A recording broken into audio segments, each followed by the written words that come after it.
சென்னைக்கு ஒரு டிக்கெட் வேண்டும். நமஸ்தே அப்படின்னா வணக்கம். ஏக் டிக்கெட் அப்படின்னா ஒரு டிக்கெட். சென்னை கேலியே ஹை சென்னைக்காக, ஓகேவா?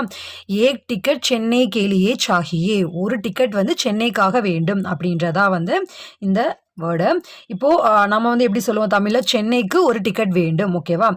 தமிழ்ல சொல்லும்போது கூட ஒரு டிக்கெட் சென்னை கொடுங்க அப்படின்றதும் கேட்போம். ஸோ ஹிந்தியில சொல்லும்போது ஏக் டிக்கெட் ஒரு டிக்கெட், சென்னை கேலியே சாகியே சென்னைக்காக ஒரு டிக்கெட் வேண்டும். Hello, I want one ticket to Chennai. So இப்போ ரவி சொல்றாங்க, உங்களுக்கு ஸ்லீப்பர், அதாவது அங்கே டிக்கெட் கவுண்டரில் இருப்பார்ல அந்த கிளர்க்கு அவங்க, ஓகேவா? உங்களுக்கு ஸ்லீப்பர் கிளாஸ் வேணுமா அல்லது ஜென்ரல் வேண்டுமா? ஆப்கோ ஸ்லீப்பர் சாகியே யா ஜென்ரல்? நம்ம ஸ்லீப்பர் படுக்கிறது இருக்குல்ல, படுத்துட்டே போகிற மாதிரி, ஸோ அந்த மாதிரி வேணுமா அல்லது ஜென்ரல் கோச் வேணுமா அப்படின்னு கேட்குறாங்க. Do you want sleeper or general class? Asha சொல்கிறாங்க, தயவு செய்து